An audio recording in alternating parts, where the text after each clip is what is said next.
Muy buenos días a todos. Bienvenidos a un nuevo webinar organizado por ORH. En la mañana de hoy vamos a hablar de HR Analytics, aplicaciones y casos de éxito.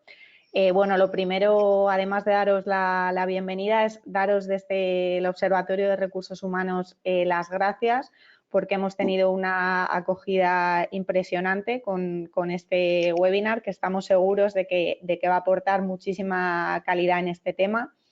Y para hablar del valor que ofrece esta metodología de análisis a los departamentos de recursos humanos y también para ver todo tipo de consejos útiles para poder emprender proyectos y las ventajas que tiene para la gestión, tanto para la gestión del talento en la organización, y, por supuesto, también muy importante para repasar aplicaciones reales y casos de éxito.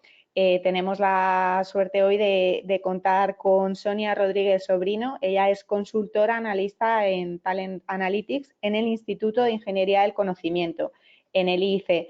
Muy buenos días, Sonia. Hola, buenos días a todos. Un placer estar aquí hoy con vosotros. Muchísimas gracias, de verdad, tanto a ti como a las personas del IIC que han coordinado este seminario. Y bueno, la multitud de asistentes y nosotros desde aquí estamos deseando escucharte. Recordar a todos los asistentes que mientras estén atendiendo a tu discurso nos pueden ir haciendo las preguntas en el apartado de cuestiones para que luego al final podamos contestar al mayor número posible. Muy bien. Pues nada, si queréis ya comenzamos. Si os parece, bueno, me presento, ya me ha presentado un poco Susana, os cuento quién soy. Mi nombre es Sonia Rodríguez y trabajo en el Instituto de Ingeniería del Conocimiento como consultora analista en el departamento de Talent Analytics. Si os parece, voy a quitar la cámara ahora y bueno, luego en la parte de las preguntas la podemos volver a encender. Vale, estupendo. Muy bien, pues si os parece, comenzamos. Bueno, os cuento un poquito quiénes somos. No sé si alguno de vosotros seguramente nos conozcáis. El Instituto de Ingeniería de Conocimiento es una entidad privada sin ánimo de lucro ubicada en la Universidad Autónoma de Madrid. Esto nos sitúa como un puente entre el ámbito de la empresa y el ámbito de la educación, ¿no? Cosa que a nosotros nos hace bueno, pues ir desarrollando proyectos. Nos dedicamos principalmente a la investigación, a la innovación y desarrollamos aplicaciones basadas en el conocimiento que nos proporcionan los datos. Datos que obtenemos de las empresas. Nos basamos en las problemáticas reales de las compañías para ofrecer nuestras soluciones. Como os he comentado, llevamos unos 30 años de vida y nuestros socios son principalmente el Santander, Naturgy, IBM y la Universidad Autónoma de Madrid. Realizamos analítica de datos en diferentes sectores. Un poco este es el panorama general, tanto en el sector bancario, sector de recursos humanos, que es del que yo os vengo a hablar hoy, del entorno digital, también trabajamos en el entorno de energía, el entorno de salud y el entorno de inteligencia cliente. En la sesión de hoy principalmente repasaremos de manera muy general qué es esto del HR Analytics, el People Analytics de que tanto se escucha últimamente. Hablaremos de la metodología para abordar un proyecto de este tipo y por último repasaremos algunos casos de éxito de aplicaciones reales que hemos realizado aquí en el Instituto de Ingeniería del Conocimiento. En primer lugar, bueno, pues una pregunta muy general, ¿no? ¿Qué es HR Analytics? Bueno, pues principalmente se trata de una metodología, un proceso integrado de análisis de datos que permite proveer de evidencias que podamos utilizar para la toma de decisiones de calidad. Toma de decisiones de calidad en cuanto a las personas con las que trabajamos, con el fin último de mejorar el rendimiento individual y el rendimiento organizacional. Al final se trata de tomar decisiones basadas en información objetiva y no información subjetiva, y que además estas decisiones y estas problemáticas estén alineadas con nuestro negocio y con nuestra estrategia. Principalmente se trata de utilizar el análisis de datos de recursos humanos para proveer y aportar valor a nuestra organización. En cuanto a las últimas tendencias que hablan de este tema, un informe del 2017 y 2018 resumía que alrededor del 78% de las empresas ya consideran importante la analítica en recursos humanos. De hecho, de todas ellas, en torno al 40% ya dicen tener habilidades necesarias, habilidades de analítica, perfiles de data scientist, la tecnología adecuada incluso están empezando a recopilar los datos, ¿no? Muchas veces, muchas compañías quieren abordar este tipo de proyectos, pero se encuentran en un estado muy inicial en el que ni siquiera tienen los datos, ¿no? Pues entonces sí que se observa que cada vez hay mayor preocupación por empezar a recopilarlos. En cuanto a equipos de People Analytics, vemos que un 70% de las organizaciones con más de 10.000 empleados ya cuentan con equipos o personas que están empezando a hacer este tipo de proyectos. Además, se observa, por ejemplo, en LinkedIn, ¿no? Un incremento de el skill HRA o People Analytics como una skill muy habitual en los perfiles de los trabajadores en concreto de recursos humanos. Y por último, alrededor de un 50% de las compañías bueno, ya relacionan lo que es los datos y las acciones de recursos humanos con el negocio, ¿no? Empiezan a vincularlo. Este pequeño gráfico muestra un poco cuál es el estado general en las etapas de desarrollo de capacidad analítica. Es un informe realizado por IBM a través de una encuesta en la que se le preguntaba a una serie de expertos sobre cuál era su estado madurativo en cuanto a la capacidad analítica. Como podemos ver claramente que alrededor del 60% de las compañías están en un estado empezando, ¿no? Mientras que solo un 25% ya tienen esa cultura del dato que aplica no solo a recursos humanos, sino a diferentes departamentos. Importante destacar que esto, bueno, hay diferencia entre Europa y fuera de Europa. Europa estamos un poquito más atrasados, pero bueno, es verdad que cada vez vamos avanzando un poquito más. En cuanto a qué palancas les están permitiendo a las compañías crecer de una etapa a otra, desarrollarse, bueno, pues parece que hay una demanda clara, hay una demanda de vincular los datos al negocio, también hay implicación, hay apoyo, la alta dirección en algunas compañías ya apoya el llevar a cabo este tipo de iniciativas y además en muchas compañías se encuentran ya líderes capacitados. Capacitados en cuanto, capacitados y a mí me gusta decir también concienciados, ¿no? Concienciados, perdón. En cuanto a los frenos, claramente hay frenos que impiden avanzar en este crecimiento, ¿no? Uno de ellos es la claridad para externalizar. Muchas veces no se sabe si qué se puede hacer internamente, qué se puede externalizar y sobre todo los dos frenos más importantes, la tecnología, las infraestructuras, dónde tenemos los datos, si tenemos bases de datos para recopilarlos y la cultura. Al final, la cultura del dato es muy importante, nace de arriba abajo y si no hay una cultura del dato, de preocuparse del dato, de utilizarlo y de valorarlo, es posible que no se pueda abordar estos proyectos internamente. ¿Y por qué echar Analytics? Bueno, pues principalmente las razones de esta explosión vienen por dos puntos distintos. Por un lado, la necesidad de los profesionales hoy en día requieren más información de recursos humanos para manejar el negocio. Al final, el conocimiento del individuo es el factor clave en la organización. O sea, no olvidemos que los empleados son el motor de la empresa y la información que proviene de ellos siempre es muy útil para nuestro negocio. Y por otro lado, la demanda de un servicio personalizado cada empleado. Sobre todo relacionado esto con las nuevas generaciones, ¿no? Los millennials, o sea, esforzarnos en conocer qué necesita una persona para que no se vaya, para que esté más comprometido, al final nos obliga a conocer esa información sobre esa persona, ¿no? Esto hace que sea muy importante recopilar datos y demás datos. Al final esto se trata un poco de, bueno, pues supone la inteligencia de ver qué problemas tengo y cómo puedo utilizar la analítica de datos para poder resolverlos. A nosotros nos gusta diferenciar estos dos tipos de problemáticas, ¿no? Desde proyectos relacionados con hacer perfilados, detectar características, palancas de acción que nos ayuden a pues, evitar que la gente se vaya, evitar que la gente falte menos a trabajar o qué hace que las personas tengan potencial, cómo puedo fomentar su compromiso hasta proyectos de predicción, en el cual se trata de anticipar sucesos, si puedo predecir qué candidatos van a ajustarse más al puesto de trabajo o predecir qué personas están en riesgo de salida, etcétera. En este pequeño gráfico podéis ver algunos ejemplos de diferentes áreas de recursos humanos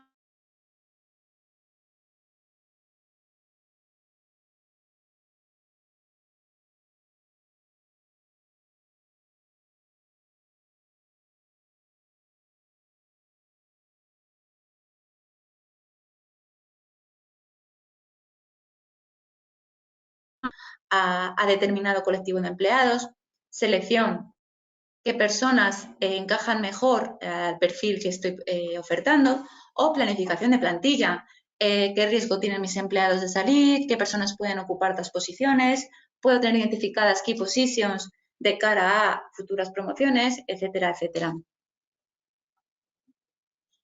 En cuanto... No sé si me habéis escuchado, me comentan que tenemos un problema con el audio. Voy a volver a repetir. Sí, Voy a hay, volver a... Sonia, una parte en lo último que no te hemos escuchado bien. Si lo puedes Vale, repetir, te lo vale. agradecemos. En esta diapositiva, ¿verdad, Susana? Eso es. Vale, genial. Vale, pues resumo rápido, ¿vale? O sea, simplemente, esta diapositiva es para indicar qué tipos de proyectos se pueden abordar en analítica de datos de recursos humanos. A nosotros nos gusta diferenciarlo en dos. Por un lado, perfilados, que tienen que ver con identificación de características, patrones comunes, palancas de acción que nos permitan conocer ciertos rasgos de los colectivos, pues para tomar decisiones. Por ejemplo, identificar personas con potencial, rotación, asentismo, cuáles son mis empleados top, etcétera. Y por otro lado, predicción. Predicción en cuanto a anticipar sucesos, anticipar qué candidatos van a ser de éxito, el volumen de asentismo, incluso el riesgo de salida de mis empleados, ¿no? Este gráfico lo que os comentaba es que es una descripción muy general de tipos de proyectos. Por ejemplo, recomendación perfil oferta en reclutamiento, formación, identificar qué formación requieren alumnos de determinado perfil o qué perfil formativo o qué perfil tienen los alumnos con un mayor rendimiento, sistemas de compensación y beneficio adaptado a nuestros empleados, en selección, por ejemplo, qué personas encajan mejor en mi equipo, un sistema de recomendación, planificación de plantilla, importante, conocer el riesgo de salida de mis empleados, ver qué perfil tienen y qué puedo hacer yo para ayudar a retenerles, o incluso identificar key positions, ¿no? Qué personas pueden ocupar otras posiciones en futuras promociones, etcétera, etcétera. La analítica depende siempre de una pregunta, de un punto de partida. La pregunta que nos hagamos, el problema que tengamos, al final va a marcar el foco del proyecto. De cara a determinar ese foco, a nosotros nos gusta identificar dos ejes de trabajo. Por un lado, el eje temporal. Lo que quiero mirar es a pasado, es a presente, es a futuro. Y por otro lado, un eje de amplitud. Lo que quiero mirar es información concreta o es información relacionada más con la visión de trayectoria, de dónde viene, a dónde va. Esto lo que implica es que se tenga que hacer un tipo de analítica distinta y que también el entregable sea distinto.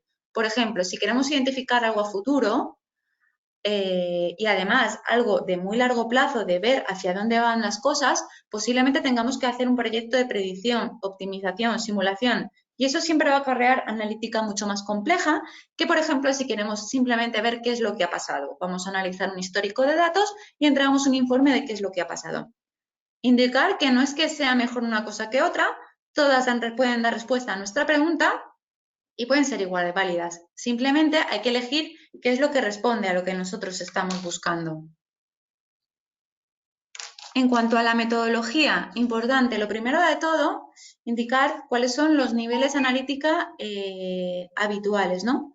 Por un lado, tenemos la analítica descriptiva, es el nivel más básico de analítica y simplemente, pues como bien dice, se implica describir, ¿no? Ver el estado actual de las cosas, el cómo están funcionando. Por ejemplo, se me ocurre análisis de KPIs, métricas, es información fija de lo que está sucediendo. Analítica predictiva va un poco más allá, implica anticiparse a un suceso. Por ejemplo, detección de fraude en tarjetas bancarias.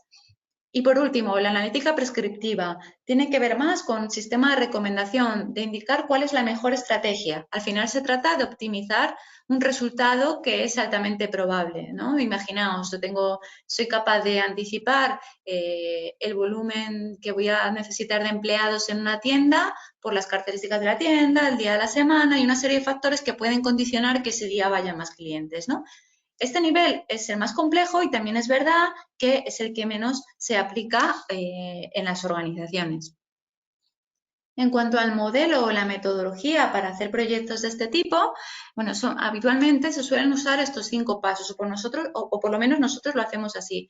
La primera recomendación de todas es empezar por un piloto. O sea, siempre es más fácil empezar por un piloto en un puesto concreto, quizás, o en un área, y luego, bueno, pues incrementar el proyecto o expandir a otras áreas y siempre y cuando haya funcionado bien, ¿no? primer lugar, identificación de las key issues o las preguntas. Esta es la problemática, el foco del problema. El dónde me aprieta el zapato o qué es lo que quiero resolver. Esta pregunta marcará todo el proyecto. ¿Vale? Es muy importante definirla bien y además definirla con todos los stakeholders o todos los representantes internos de la organización que puedan tomar decisiones sobre ella. Nosotros recomendamos siempre que esté en estas reuniones esté negocio, esté legal, esté tecnología y todos los que puedan verse impactados por el proyecto, que participen desde un principio. La segunda fase sería el diseño de investigación, un diseño de investigación al uso que marcaría cuál es el procedimiento a seguir, las fases, los datos a recoger, etcétera, etcétera. Esto es muy útil de cara a detectar posibles desviaciones que vayan habiendo durante el avance del proyecto.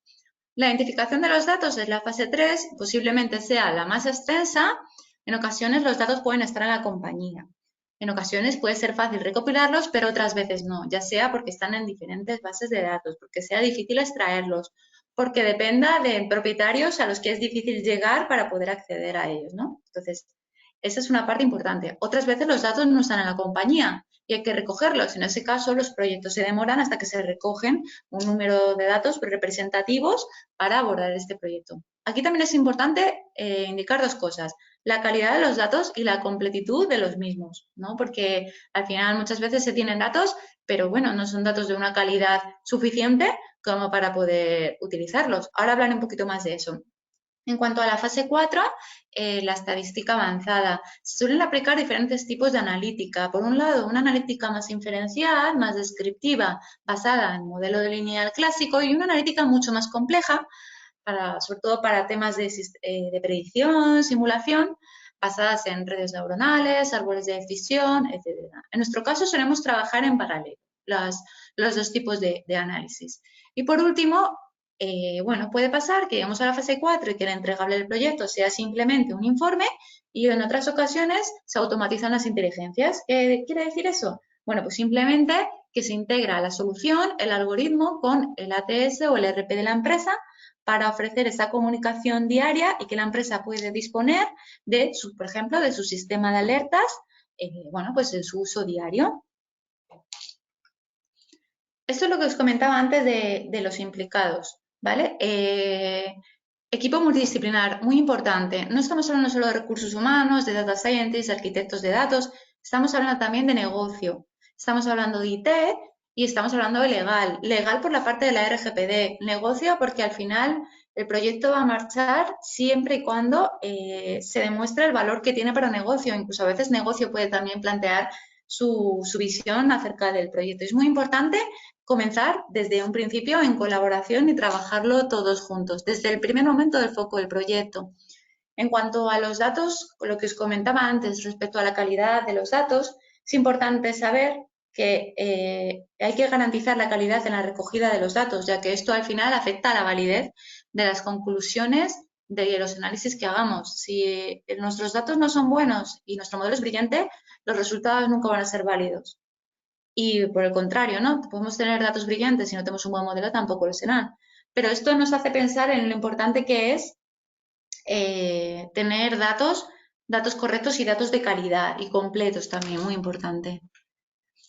En cuanto al tipo de datos, bueno, pues en recursos humanos tenemos muchos datos. Es verdad que no siempre son de la calidad esperada, y que sí que es cierto que últimamente hay mayor grado de conciencia en cuanto a obtenerlos, almacenarlos, procesarlos e integrarlos. El siguiente paso sería, pues eso, ¿no? Analizarlos e interpretarlos correctamente siempre para tomar decisiones correctas y útiles.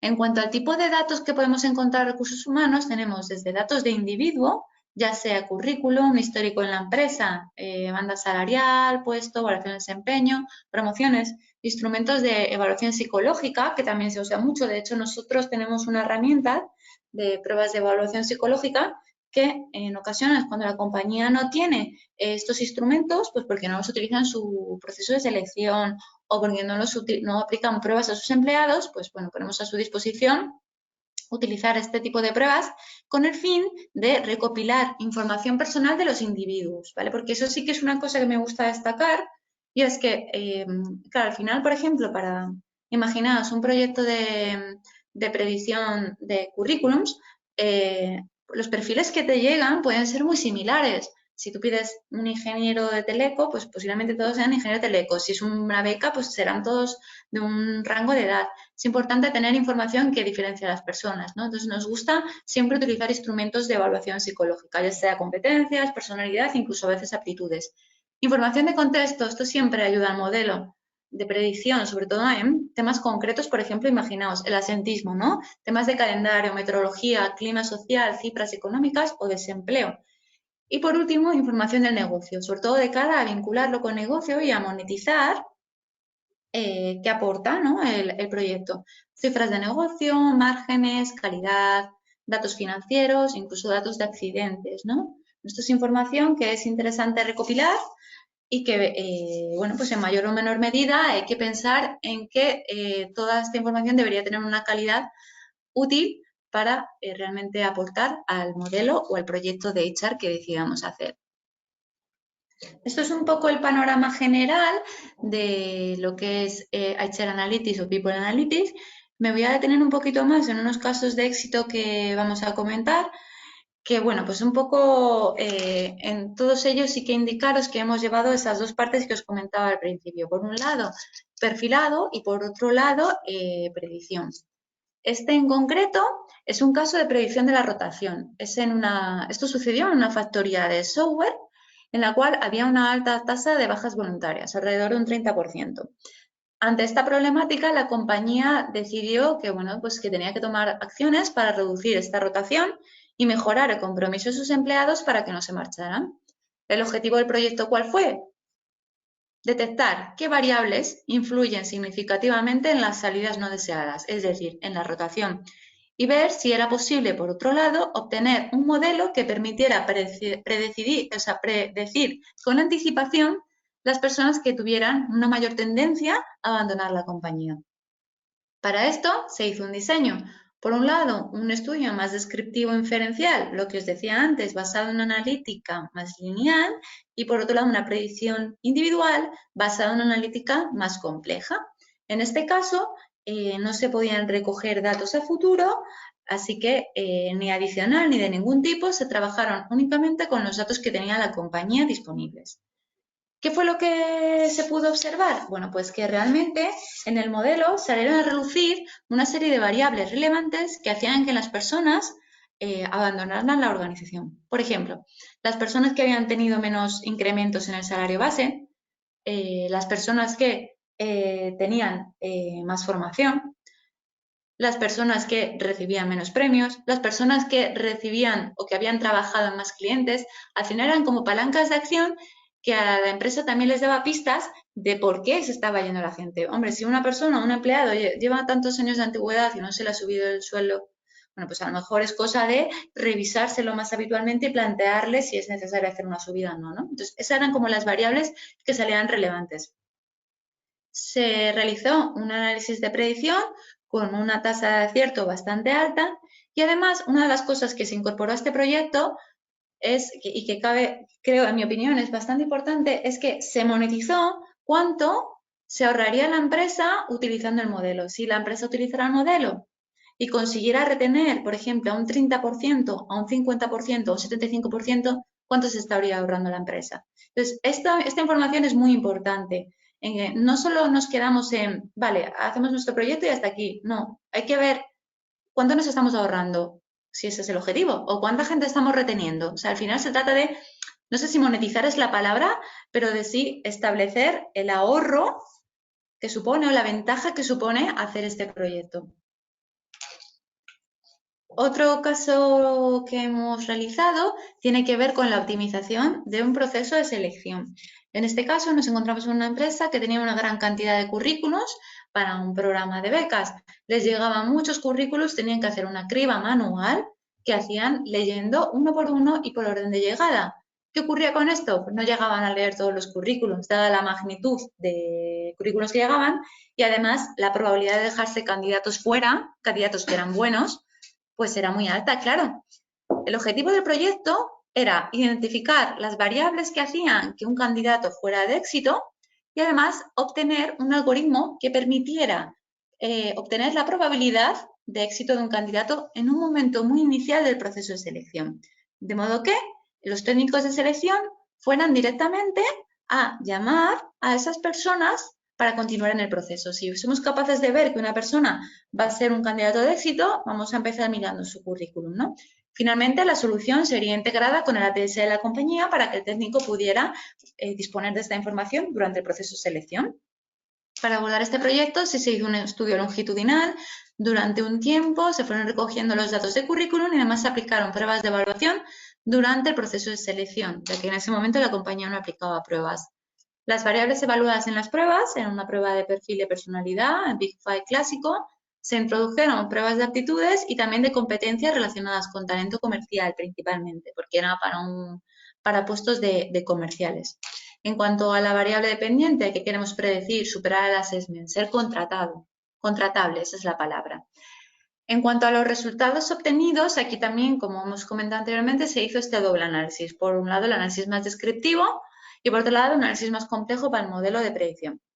En cuanto al análisis descriptivo, sí que se observó que había significación estadística en algunas de las variables.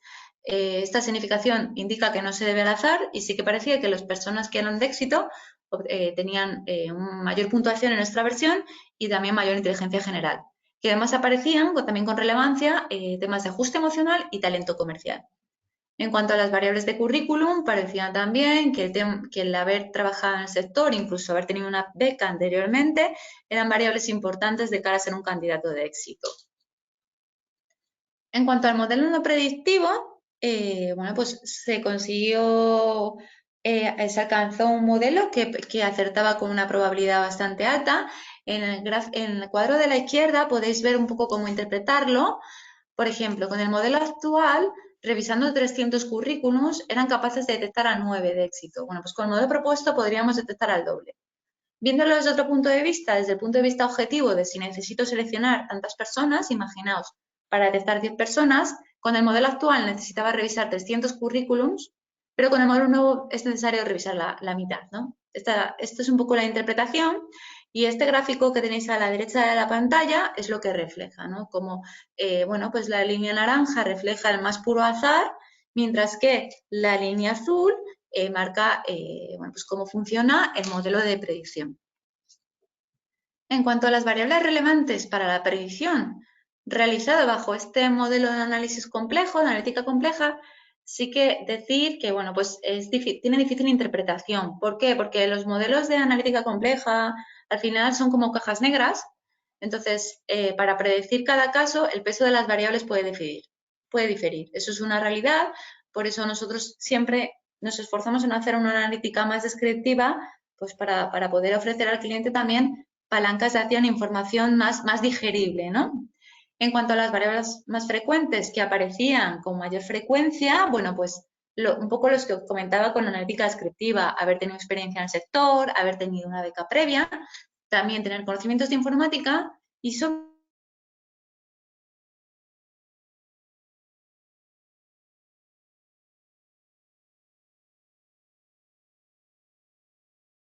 uno de los casos realizados, bueno, esto es un caso doble que se planteó para una compañía.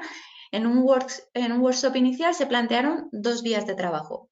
Por un lado, un perfilado de plantilla atendiendo al negocio. ¿Qué significa esto? Bueno, pues querían identificar qué características de la plantilla, de los contratos, qué características de la plantilla afectaban a los contratos con mayor negocio, es decir, con mayor ingresos y rentabilidad. Eso por un lado. Y por otro lado, querían identificar si existía o era posible hacer un perfilado del asentismo, de los asentistas. En cuanto a la información de rentabilidad por empleado, es decir, qué variables de los empleados pueden afectar a la rentabilidad, se observó que al margen del área de actividad había variables de plantilla que influían en que una determinada área o grupo de trabajo fuera más o menos rentable. Por ejemplo, la edad, el grado de ocupación, el grupo personal o el salario. En cuanto a la información de asentismo, se estipuló, bueno, se realizaron 2 tipos de modelos. Por un lado, un modelo de predicción lineal, en el que se trató de predecir los días de la variable criterio eran los días de asentismo y en el que se iban a reducir algunas variables con peso significativo en el modelo, como es, por ejemplo, la edad, el género, grado de ocupación, pluses, incentivos, horas extras, etc. También se realizó un modelo de predicción no lineal basada en analítica compleja, cuya variable criterio a predecir era el tipo de asentismo por enfermedad. Aquí la salida era la probabilidad para cada empleado y mes de sufrir asentismo por enfermedad, que en principio es donde se ampara el asentismo no justificado. Se otorgó una curva uplift, que es como la que os he enseñado anteriormente, y se obtuvo un modelo que se mostraba eficaz para predecir enfermedad. Además, otra de las vías de trabajo que se planteó era la posibilidad de explorar un modelo de predicción de accidentes, que es verdad que en este caso, con más histórico de datos, se hubiera podido alcanzar, pero bueno, parecía una vía interesante, ¿no? Predicción de accidentes.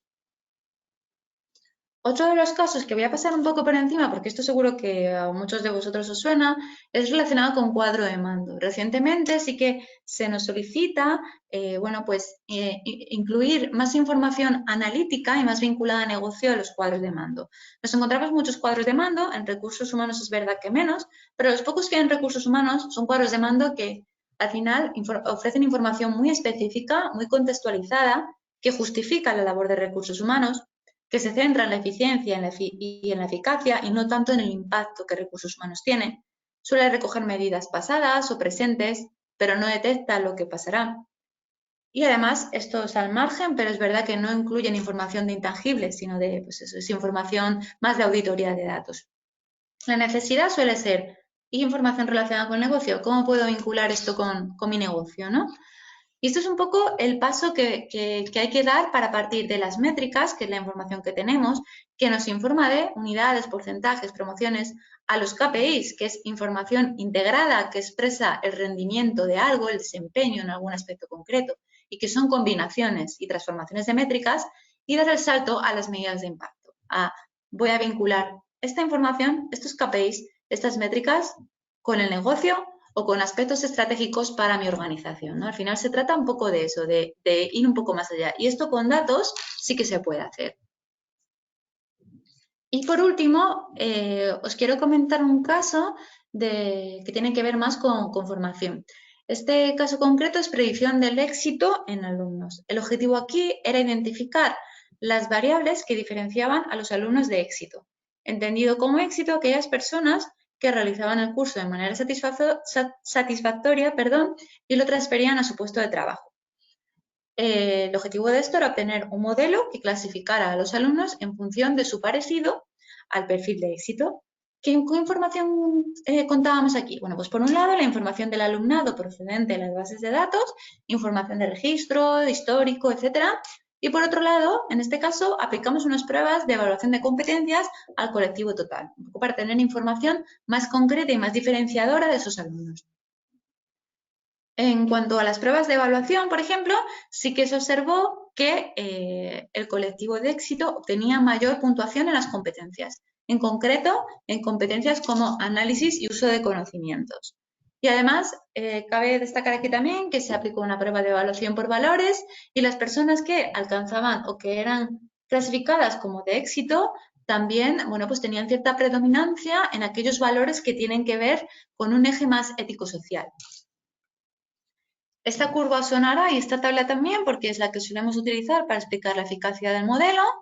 En este caso, el funcionamiento, el grado de acierto del modelo fue elevado y mejoraba mucho la detección de alumnos de éxito bajo este modelo propuesto. Para que os hagáis una idea, bueno, pues revisando 150 solicitantes antes detectaba 7 y ahora pues puedo detectar un poquito más del doble, ¿vale? Este es un poco el resumen y la gráfica que tenéis arriba explica esta información. La línea roja es la línea básicamente del modelo azaroso, mientras que la línea verde explica cómo funcionaría atendiendo a lo que el modelo de predicción te dice. Esto en cuanto a los casos prácticos. A mí, me gustaría terminar con una pequeña parte de lecciones aprendidas, que creo que es importante y que, bueno, pues con la experiencia sí que vas recopilando, vas trabajando con diferentes proyectos, diferentes clientes y al final siempre hay una cosa compartida en todos ellos que debes de tener muy claro. Para nosotros el mantra Esto sería como el mantra, ¿no? Y bueno, hay que tener en cuenta muchas cosas. El punto 1, por ejemplo, alinear el proyecto con la estrategia de la empresa y el negocio. O sea, al final se trata de saltar el silo de recursos humanos, de no quedarnos en hasta aquí, estos recursos humanos y ya, sino no, o sea, dar el salto. Lo que hacemos vale por esto, por esto y por esto. Y además está vinculado con la estrategia de nuestro negocio. Nuestra estrategia ahora mismo es crecer.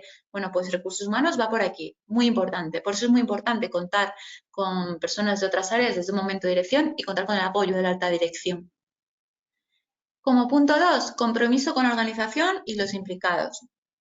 Compromiso en varios sentidos. Por un lado, en cuanto al proyecto en sí, las personas que participan tienen que mostrar compromiso de cara a continuar el proyecto y también con la información que manejan. Al final es información sensible. No olvidemos bueno, pues que son información de personas y hay que tener cuidado en saber interpretarlas y hacer un buen uso de esa información. Al final el objetivo es verdad que es mejorar el rendimiento organizacional y mejorar el rendimiento individual, pero siempre desde el punto de vista también del empleado. Como punto importante, creo que ya lo he comentado antes, del tiempo que llevaba la recogida de datos. No minimizar el periodo de recogida. Al final, es mejor contar con datos de calidad. Si eso nos cuesta mucho, es preferible tener datos de calidad a hacer un proyecto en el que no tengamos datos o no estén bien y las conclusiones del proyecto no valgan para nada. De hecho, como punto, digamos, de inicio, es interesante ir creando un inventario de datos, describiendo qué datos se tienen, dónde están, quiénes son los propietarios, etcétera. Esto también te da muchas pistas de cara luego a plantear proyectos. Quién sabe, si tú eres capaz de tener identificados la multitud de datos de recursos humanos que tienes, bueno, pues posiblemente se te vayan ocurriendo también ideas con las que empezar proyectos. En cuanto al punto 4, tener en cuenta la mala calidad de los datos, no esperar datos perfectos. En recursos humanos sabemos que muchos datos no son perfectos. O sea, por ejemplo, datos de evaluación del desempeño, ¿no? Al final encontramos valores siempre similares entre los empleados, a veces valores que son manipulados, etcétera, ¿no?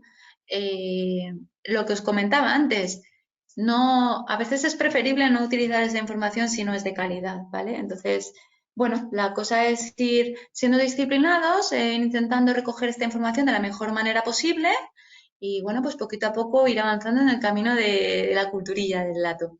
Equipo multidisciplinar, muy importante, esto lo hemos comentado al inicio y lo seguiremos comentando.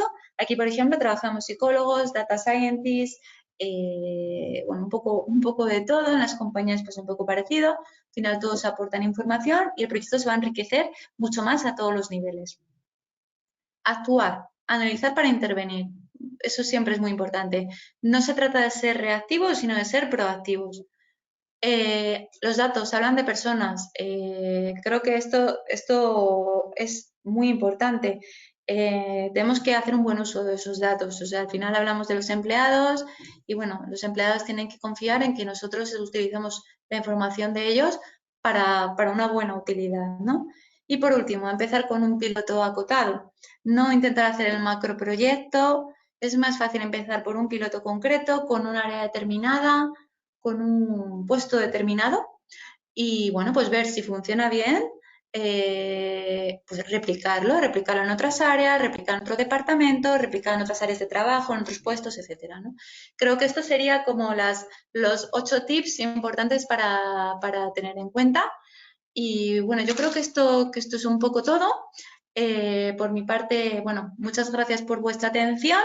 Responderemos ahora algunas preguntas y, bueno, pues cualquier otra cosa o duda que os surja, tanto a través de ORH como a través de IC, podéis hacérnosla llegar sin ningún problema. Pues muchísimas gracias, Sonia, por tu exposición. Pedimos disculpas a los asistentes porque en algún momento se ha cortado el sonido, pero les animamos a que nos manden todas sus dudas. Comenzamos con algunas de las preguntas.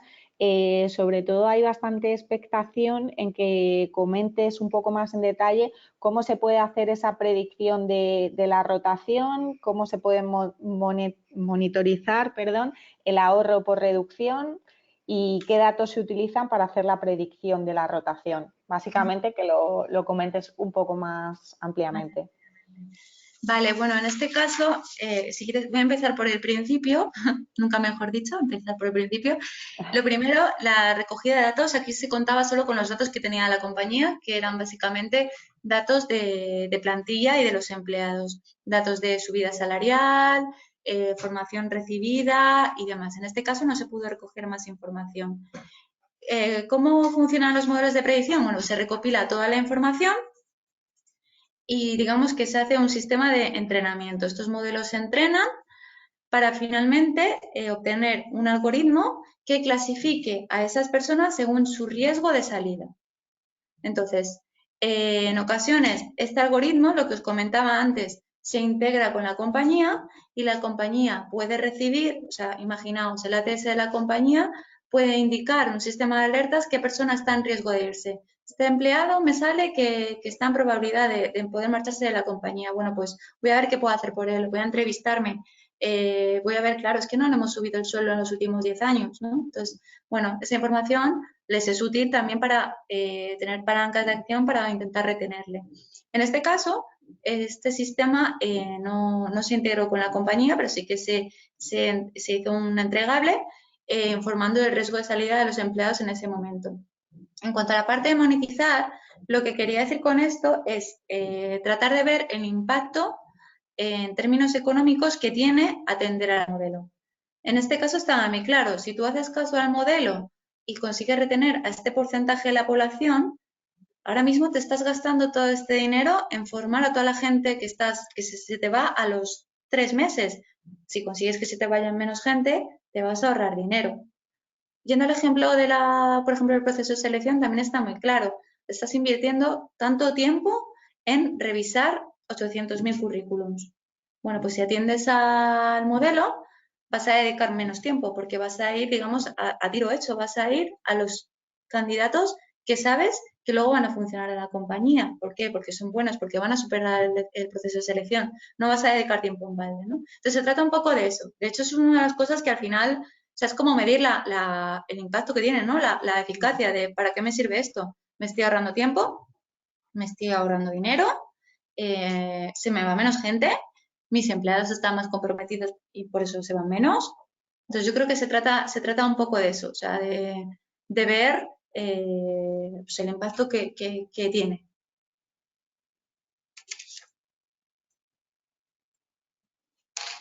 La siguiente de las preguntas, Sonia, es ¿cómo puede controlar la compañía y cómo puede medir ese riesgo de salida? ¿Cómo pueden medir el riesgo de salida? Bueno, interesante. Yo te diría que lo mejor para valorar el riesgo de una salida de los empleados es tratar de ver la información que tienes de esos empleados, ¿no? Al final siempre hay pequeñas alertas. Te hablo de empleados que bajan su rendimiento, empleados que, pues eso, ¿no? Que empiezan, sobre todo eso, ¿no? Empleados que bajan su rendimiento, empleados que no se les sube el suelo, que tienen mucha antigüedad y no se les sube el suelo. Entonces, al final se trata de vete a ver los datos de tus empleados, entrevista a tus empleados también si puedes, ¿no? Eso es importante. Si no puedes hacer un proyecto de analítica y no puedes tener un algoritmo que te avise del riesgo de salida de un empleado, pues dedica tiempo también, ¿no? A indagar su situación en la empresa, que al final se trata un poco de eso también. O sea, aquí se hizo mediante analítica de datos, no se podía entrevistar a todos y cada uno de los empleados, pero si tuvieras la oportunidad de entrevistar a cada uno de los empleados y le preguntaras, seguramente te dijeran lo mismo. Es que yo aquí no estoy contento porque es que no se me sube el sueldo o porque tengo mucha formación y tengo un alto expertise y es que estoy haciendo un trabajo muy rutinario que podría hacer un perfil con menor cualificación al mío. O sea, al final se trata un poco de esto. Lo que pasa que en este caso, como se te contaba datos suficientes, se contaban con datos y era una empresa grande, pues se hizo mediante la analítica de los datos.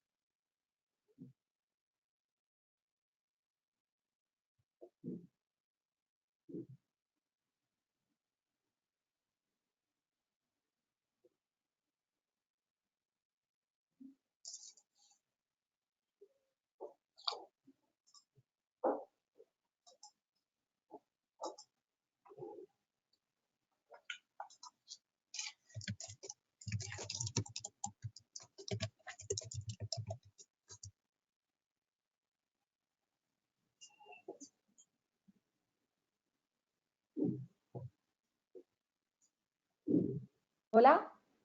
Hola, ahora sí, no te Vale, escuchaba, Susana. ahora sí. Te comentaba que la pregunta era qué tipo de información debemos tener para generar un modelo predictivo de empleados potenciales en la organización.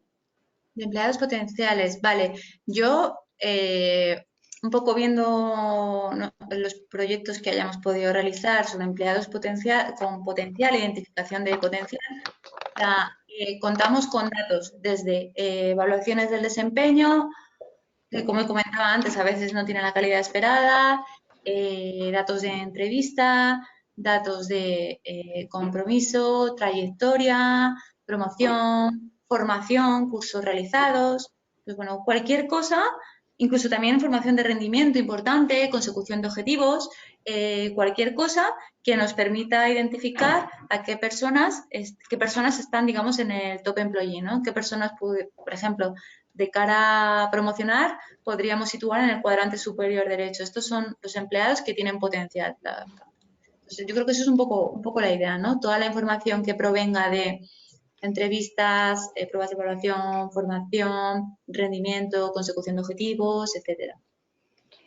Otra de las dudas que se ha repetido es si puede el análisis del dato llegar a discriminar a personas en algunos procesos, pues como de selección, formación, etcétera, perdiendo de vista algunos aspectos como la diversidad, por ejemplo. Sí, esto es una cosa que bueno, nosotros siempre comentamos y que hemos ido aprendiendo también un poco por la experiencia, he de reconocer que al principio no éramos muy conscientes, yo creo que por la emoción del momento, y es que en nuestro caso siempre excluimos datos de género, datos de nacionalidad, datos de edad, o sea, son variables que excluimos de los proyectos. En uno de los que he comentado habréis visto que sí que se incluyó. Es verdad que esos proyectos eran exploratorios y no se tomaron decisiones con ellos, eh, pero fue de los primeros y toda esta información que pueda hacer, pues eso, ¿no?, de discriminar para un colectivo concreto, ya sea por género, sea por edad o incluso sea por nacionalidad, no se incorporan a los modelos de predicción y a los análisis. Otra de las dudas es, vosotros como expertos, ¿cuánto tiempo consideráis que tiene que pasar para que las organizaciones estandaricen, en cierto modo, el desarrollo de estos modelos predictivos para la toma de decisiones? Pues el tiempo va a depender de las personas que lo respalden principalmente. O sea, hay empresas que optan por formar un equipo desde el principio, ya sea por una persona o dos, que se impliquen con comenzar desde un punto muy inicial con la recopilación de los datos, con el inventario de datos y que empiecen con esa información a abordar proyectos poquito a poquito, pero poquito a poquito. O sea, y eso va a depender principalmente lo que os comento, de que haya alguien que lo empuje. O sea, para mí creo que los dos elementos principales es el que lo empuje y la disponibilidad de los datos. Hay empresas que ya tienen una cultura arraigada de recopilar datos de cualquier otro tipo y recursos humanos es uno más y ya están en su base de datos, están en sus apps, en su taleo, en donde estén, pero hay otras empresas que no. Pero al final puede ser cuestión de meses o puede ser cuestión de años si no hay nadie que lo empuje de verdad. ¿Consideras que esta cultura del dato, como decías, es más favorable en grandes empresas? ¿Cómo pueden hacer también? Una de las preguntas es cómo pueden, siendo pymes, llevar a la práctica este concepto de una forma más sencilla y, sobre todo, la duda, Sonia, que más hemos tenido es cómo comenzar todo esto, cómo empezar. Pues yo os diría que cómo comenzar es qué problema tengo, o sea, dónde me aprieta el zapato. Al final no se trata de hacer analítica mega compleja por el mero hecho de hacer proyectos de este tipo. Al final se trata de ver qué información tengo y cómo puedo utilizarla mejor para mejorar mi toma de decisiones. Y a lo mejor eso pasa por simplemente ver la información que tengo de mis 150 empleados, ver su rendimiento, por ejemplo, y detectar qué personas son las que diferencia, por ejemplo, las personas que mejor rinden, qué características tienen, intentar, bueno, pues fomentar a que no se vayan, entrevistarles, cuidarles un poquito más. O sea, al final, el punto de partida es qué es lo que a mí me preocupa. Y da igual que sea una super empresa, o sea, no estamos hablando de hacer un super proyecto de meses de predicción, porque entendemos que, claro, no es fácil un sistema de predicción del éxito en candidatos en una pyme, no es fácil. Pero bueno, sí que hay información de los empleados. Igual que esa información se maneja para temas financieros, bueno, pues vamos a ver si se puede utilizar para tomar decisiones de calidad en recursos humanos. Supongo que es clave en todo este tema también la formación. Nos preguntan qué tipo de formación consideráis necesaria para llevar a cabo la parte más técnica de estos análisis y qué herramientas usar. Ujú. Vale, bueno, en cuanto a la formación, os comento un poco cómo estamos organizados nosotros. Nosotros trabajamos con Data Scientists, son perfiles informáticos y matemáticos principalmente, o con un máster en Data Science, que ahora mismo está muy en auge, hay muchos estudios al respecto. Y luego también tenemos perfiles de psicólogos con formación en estadística y con formación también, bueno, pues en People Analytics. Entonces, manejamos diferentes herramientas y diferente tipo de modelos. Lógicamente, los psicólogos trabajamos, como os comentaba más, en modelos de estadística básico y más inferencial, porque desconocemos esos modelos matemáticos que manejan los equipos más de ingeniería algorítmica, que se trata de modelos de support vector machines, árboles de decisión, al final, pues son modelos un poquito más complejos. Lo ideal, complementar sinergias. O sea, para nosotros eso es lo ideal, porque ellos tienen muy claro, el equipo de matemáticos e informáticos, cuáles son la estructura matemática que hay debajo de las cosas, qué modelo es el mejor, como programar código, importante también, programación.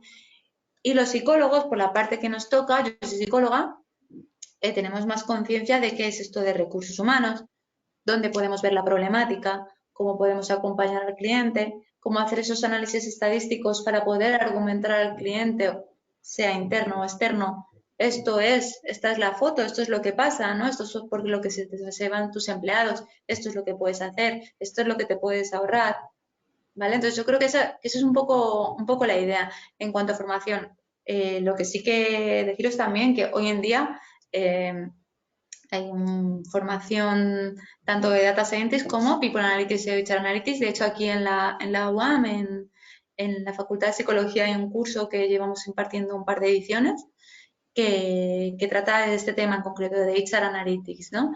No es formación, digamos, tan técnica, matemática e informática, pero sí que es una información muy estadística, muy útil, aplicada al personal de recursos humanos. Otra de las dudas es, a la hora de realizar este tipo de análisis, si os habéis encontrado con barreras por la Ley de Protección de Datos, la RGPD, y si necesitáis también, en qué casos, aceptación explícita para recopilar los datos. Vale, o sea, en nuestro caso, por ejemplo, en cuanto a barreras, es verdad que no nos hemos encontrado demasiadas, ¿vale? Porque al final, claro, das cuenta que nosotros trabajamos con los clientes y al final son los clientes los que se preocupan de esa parte, ¿no? De tener la certeza que esos datos pueden utilizarlos para el objetivo en concreto. Sí que es verdad que nosotros somos muy conscientes de la RGPD, de hecho, todo lo que aportamos nosotros o todo lo que usamos de cara a recoger información, por ejemplo, nuestras pruebas de evaluación, ¿no? Siempre hay un consentimiento por parte del evaluado de que está cediendo sus datos personales, ¿vale? Y luego, bueno, de cara a trabajar con las empresas sí que se estipulan acuerdos para tratar esa información siempre de manera anonimizada, muy importante. Por nuestra parte, siempre de manera anonimizada. ¿Cómo aplicamos el modelo en variables cualitativas y cómo cuantificáis los intangibles, por ejemplo, que se pierden con una salida voluntaria? A ver, déjame, ¿me puedes repetir la primera, por favor? Sí, ¿cómo aplicamos el modelo con variables que sean cualitativas? Cualitativas, es verdad, vale. Cualitativas entiendo que se refiere a información de texto natural, texto libre, información no estructurada. Eso es importante, no lo he comentado antes, se puede trabajar con diferente tipo de información. Trabajar con información estructurada siempre es más sencillo, con información estructurada me refiero con campos cerrados, información muy concreta, pero también se puede trabajar con información de texto natural o texto libre. Esta información, ¿cómo se procesa? Se puede procesar de varias maneras. El PLN, por ejemplo, el procesamiento del lenguaje natural, bueno, pues que hoy en día está también en auge, es una buena forma de procesar toda esta información. Nosotros a los modelos sí que en ocasiones hemos incorporado texto también. Lo que se hace básicamente es traducir un texto a un vector y ese vector numérico se incorpora al modelo. Entonces sí que se puede tratar esa información. ¿Vale? Por esa parte no habría ningún problema. Y en cuanto a la información de los intangibles, bueno, al final la información de los intangibles es difícil recopilarla si no se estipula o se guarda. O sea, cuando yo hablo de intangibles, bueno, pues nos referimos a información que no es fácilmente detectable. Por ejemplo, antes os lo comentaba con el tema del cuadro de mando, no tenemos información de la capacidad de innovación, por ejemplo, de una empresa, ¿no? O la capacidad de adaptación de una compañía o de un equipo. Pues toda esa información es cuando nosotros hablamos de intangibles. Y esa es de información que es difícil recopilar, claro, y que la empresa tiene que dedicar esfuerzo para ello, porque a día de hoy es muy difícil conocer. Y bueno, si te parece, Sonia, como queda muy poquito tiempo, una de las preguntas que vamos a dejar a modo resumen es ¿cuál es la clave, nos dicen, para que cada uno de esos 5 pasos del modelo que vosotros utilizáis sea exitoso, que al final es lo que busca cualquier organización? Vale. En mi opinión, y yo creo que por la experiencia que tenemos, creo que es lo más importante, o sea, la clave es un equipo consolidado que lo empuje, siempre implicados. Eso es al final, bueno, pues es un síntoma de éxito si tenemos un equipo que lo respalde. Eso por un lado. Y por otro lado, la recogida de datos. Dedicar un tiempo suficiente. Dedicarle un tiempo y ser conscientes de no por querer correr mucho vamos a obtener algo mejor. A lo mejor es preferible ir dando pasito a pasito. Yo creo que esos son los dos elementos clave. O sea, tener personas que lo empujen y que crean en esto y que realmente les sea útil también. Claro, no olvidemos de eso, porque hay veces que podemos pensar que algo es útil y es estratégico y si no contamos con los que saben de la estrategia o con las personas de negocio o con el que va a usar la solución, no va a salir adelante y va a ser un proyecto que se va a quedar en el cajón. Entonces, esas dos cosas son muy importantes. Contar desde el principio con los stakeholders o los sponsors que lo vayan a empujar y dedicar tiempo a la recogida de datos. Pues no sé si hay, Sonia, alguna cosa, alguna idea que quieras añadir, que quieras resaltar para finalizar la presentación. Nada, yo simplemente, bueno, agradeceros vuestra atención y nada, animaros también a empezar a indagar con toda la información que tenéis de vuestras personas, que es muy valiosa y que, bueno, lo que comentaba un poco antes, no olvidemos que estamos hablando de personas, que las personas son el motor de la organización y que es importante cuidarlas, simplemente. Pues nos quedamos con esa idea. Darte las gracias, Sonia Rodríguez, consultora analista de Talent Analytics en el Instituto de Ingeniería del Conocimiento. Dar las Gracias. gracias, por supuesto, también a todo el equipo del IIC y a todos los asistentes, que han sido muchos los que tienen esa curiosidad por la cultura del dato y nos han acompañado esta mañana. Gracias y en los próximos días les haremos llegar todo el material. Desde ORH, muchas gracias a todos, de verdad, y muy buenos días. Muchas gracias. Gracias a todos. Un placer. Hasta luego.